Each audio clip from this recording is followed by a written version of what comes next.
जय कात्यायनी माता की। स्वागत है आप सभी का मेरे राधे कृष्ण ब्रजधाम यूट्यूब चैनल पर। आज मैं आपको कात्यायनी माता की कथा सुनाऊंगा। नवरात्रि में छठे दिन माँ कात्यायनी की पूजा की जाती है। इनकी उपासना करने से सभी प्रकार की मनोकामनाएं पूरी हो जाती हैं। इनकी उपासना और आराधना से भक्तों को बड़ी आसानी से अर्थ, धर्म, काम और मोक्ष चारों फलों की प्राप्ति हो जाती है। उसके रोग, शोक, संताप और भय नष्ट हो जाते हैं। जन्मों के समस्त पाप नष्ट हो जाते हैं।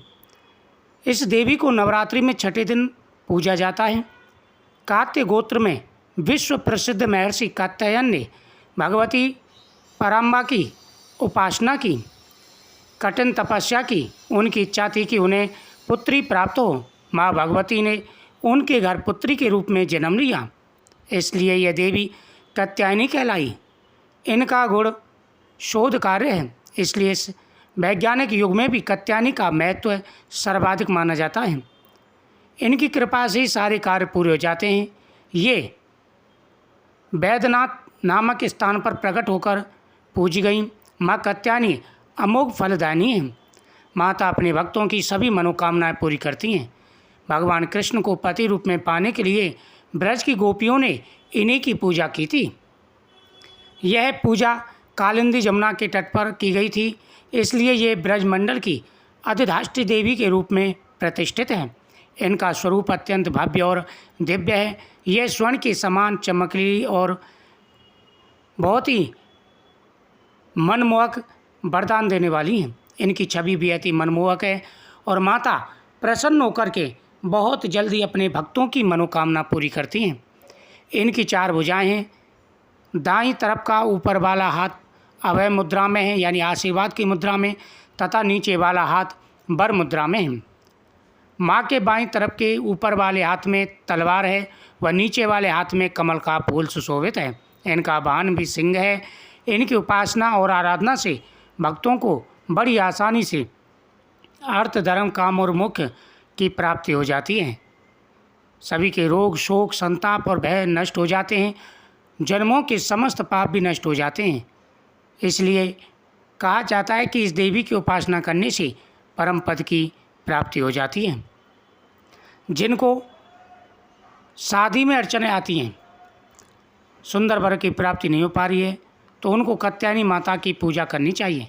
कहते हैं कि माता कात्यायनी की पूजा करने से सुंदर वर प्राप्ति का आशीर्वाद भी प्राप्त होता है। माता कात्यायनी सभी भक्तों की मनोकामना पूरी करती हैं। सच्चे मन से माता की पूजा की जाए तो माता अवश्य फल प्रदान करती हैं। माता को शहद का भोग बेहद ही प्रिय है। शहद से बनी पकवान व शहद माता को जरूर समर्पित करें। पौराण कथा के अनुसार एक बार महर्षि कात्यायन ने संतान प्राप्ति के लिए माँ भगवती की कठोर तपस्या की। महर्षि कात्यायन की कठोर तपस्या से माँ भगवती प्रसन्न हुई, उन्हें साक्षात दर्शन दिए। कात्यायन ऋषि ने माँ के सामने अपनी इच्छा प्रकट की। इस पर माँ भगवती ने उन्हें वचन दिया कि वह उनके घर उनकी पुत्री के रूप में जन्म लेंगी। एक बार महिषासुर नाम के एक दैत्य का अत्याचार प्रतिदिन तीनों लोकों पर बढ़ता जा रहा था।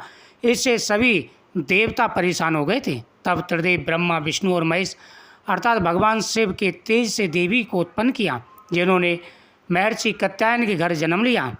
महर्षि कात्यायन के घर जन्म लेने के कारण उन्हें कात्यायनी नाम दिया गया। माता रानी के घर में पुत्री के रूप में जन्म लेने के बाद ऋषि कात्यायन ने सप्तमी, अष्टमी और नवमी तिथि पर माँ कात्यायन की विधि विधान पूर्वक पूजा अर्चना की। इसके बाद माँ कात्यायनी ने दशमी के दिन महिषासुर का वध किया और तीनों लोगों को उसके अत्याचारों से मुक्त कराया। नवरात्रि के छठा दिन माँ कात्यायनी की पूजा के लिए समर्पित है।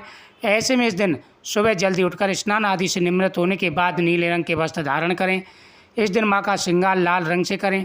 इसके बाद विधि विधान से माता की पूजा करें तो सभी प्रकार की मनोकामनाएं पूरी हो जाती हैं।